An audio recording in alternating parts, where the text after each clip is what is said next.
కొరింథీయులకు రాసిన మొదటి పత్రిక 14వ అధ్యాయం మొదటి వచనం. ప్రేమ కలిగి ఉండుటకు ప్రయాసపడుడి. స్తోత్రం దేవా సర్వోన్నతుడా. ఈరోజు ఈ యొక్క వాక్యపు వెలుగులో మమ్మల్ని అందరూ నడిపించి విత్తబడిచిన వాక్యం వ్యర్థం కాకుండా ప్రతి హృదయంలో నాటబడి నూరంతల పంట ప్రతి వారం నుంచి కృప చూపించమని యేసు నామములో ప్రార్థించి నమ్మి పొందుకుని మా పరమ తండ్రి, ఆమెన్. ప్రపంచవ్యాప్తంగా ఎన్నో డజన్ల కొద్దీ గౌరవ పురస్కారాలను ప్రపంచ ప్రముఖుల చేతుల మీదుగా అందుకున్నటువంటి ఒక యువతను ఒక స్త్రీని అడిగారనమాట. మేడం, యువతకు మీ సందేశం ఏంటి మేడం అని ప్రశ్నిస్తే ఆమె టైం పత్రిక విలేకరుతో చెప్పిన మాట ఏంటి తెలుసా? క్షమించటం, ప్రేమించడం, ఈ రెండే నా దేవుడు నాకు నేర్పినటువంటి జీవిత పాఠాలు అని చెప్పిందంట. ఎవరావిడ, ఎందుకని ఆ మాట చెప్పింది అనేటువంటి విషయాల గురించి ఈరోజు మనం ధ్యానం చేసుకుందాం. ఆమె యొక్క జీవిత చరిత్ర గురించి ఈరోజు మనం తెలుసుకుందాం. చాలా జాగ్రత్తగా వింటే చాలా విషయాలు మీకు తెలుస్తాయి. ఆత్మలో వర్ధిల్లుతారు. హల్లెలూయా. ఆత్మలో వర్ధిల్లినట్లయితే మరి చెప్తాడు కదా, నా ప్రియుడ ఆత్మలో వర్ధిల్లుచున్న ప్రకారం అన్ని విషయాల్లో వర్ధిల్లని. మరి వర్ధిల్లుదాం ఆత్మలోను. అయితే ఈ విషయాలు తెలుసుకుందాం, జాగ్రత్తగా వినండి. ఆ పాప పేరు కొరిటం బూమ్. 15 ఏప్రిల్ 1892 జన్మించింది.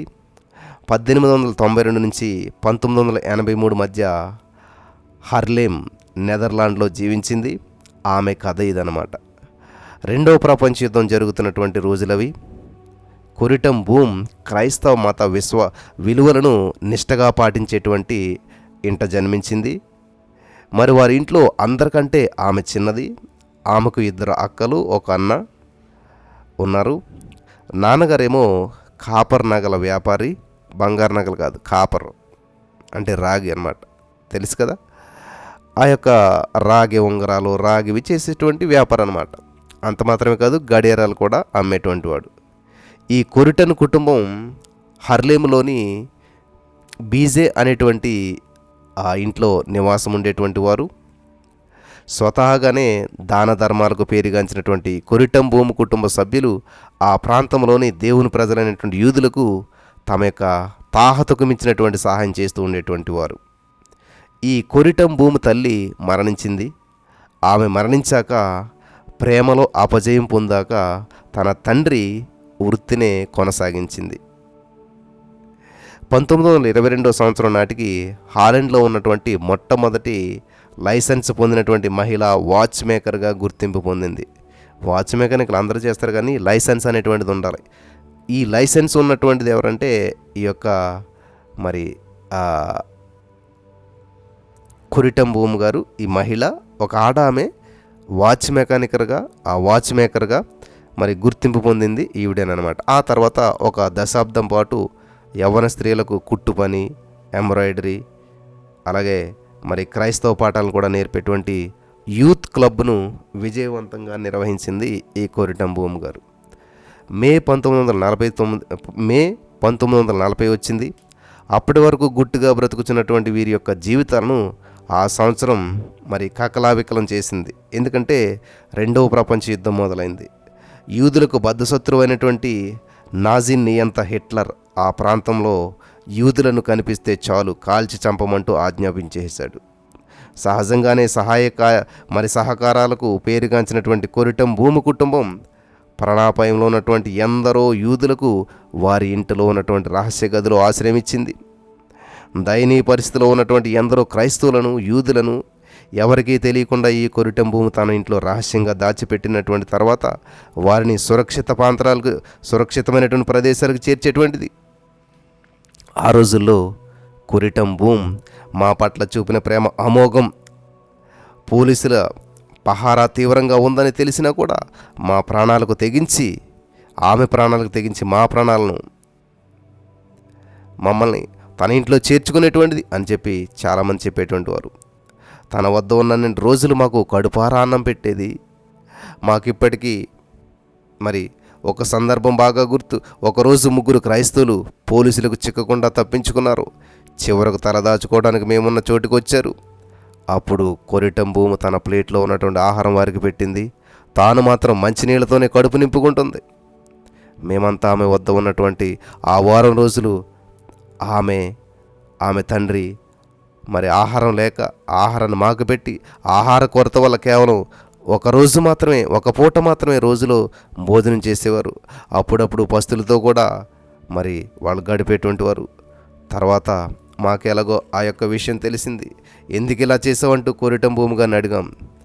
ప్రాణం అరచేతుల్లో పెట్టుకుని మా వద్దకు వచ్చినటువంటి శరణార్థులకు, ఆ శరణార్థులకు క్రైస్తవ ప్రేమను చూపించడం, ఆ ప్రేమతో వారిని బ్రతికించుకోవటం నా ప్రాథమిక కర్తవ్యం కదా తాత అన్నదంట ఒక ఆయనతోటి. ఇలా ఎన్నో వందల సార్లు మరి మేము పస్తులతో పడుకున్నా మాకు అసలు ఆకలి వేసేది కాదు, హాయిగా అనిపించేది తాత అంటూ ఆ మహాతల్లి నవ్వుతూ పలికేదంట.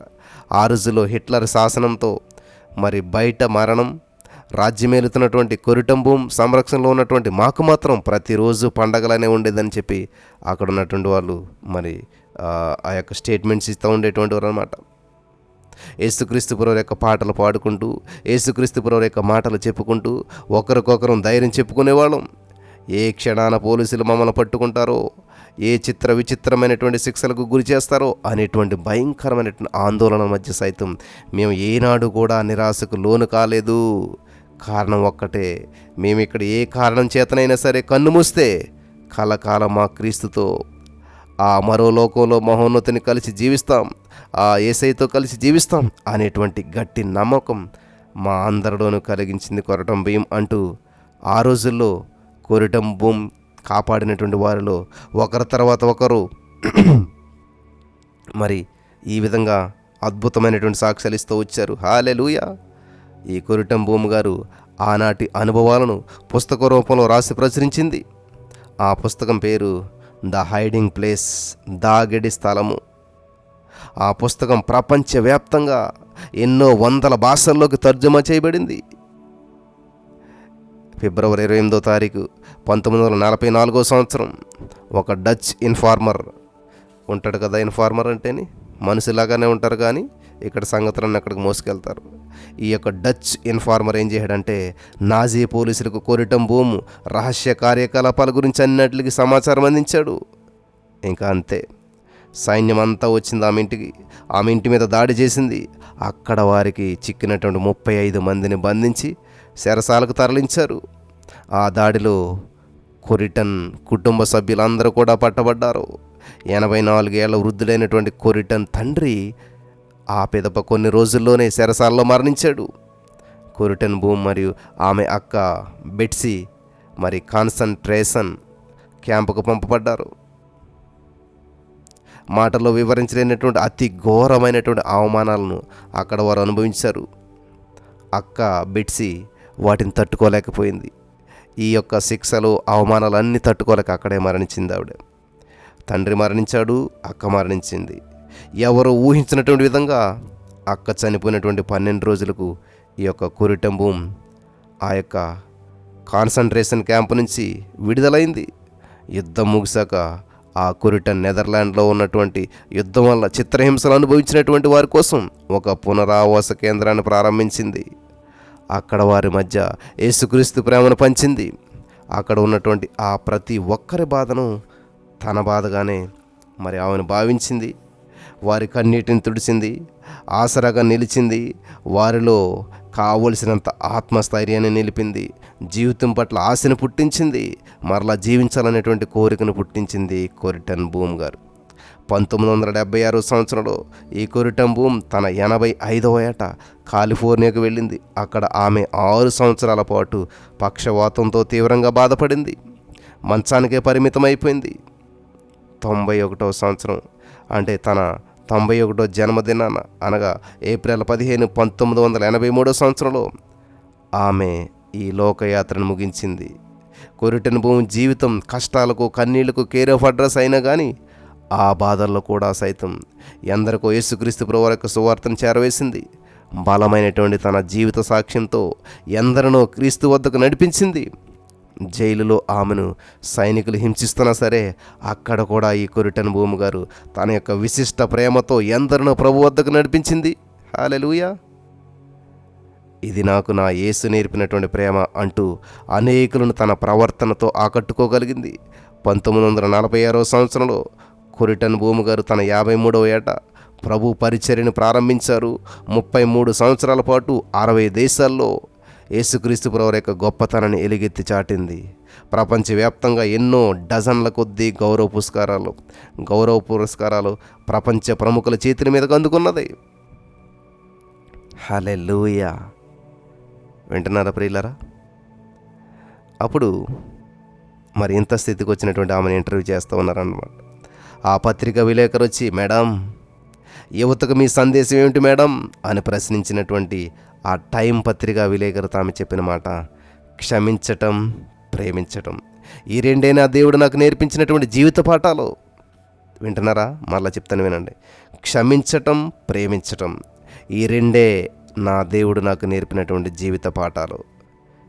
మీరు కూడా వాటిని పాటిస్తే సరి అంటూ నవ్వుతూ బదిలిచ్చిందంట ఆవిడ రెండు మాటల్లో.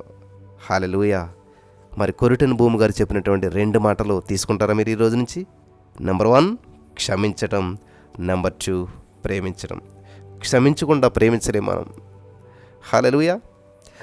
క్షమిందాం, ప్రేమిందాం.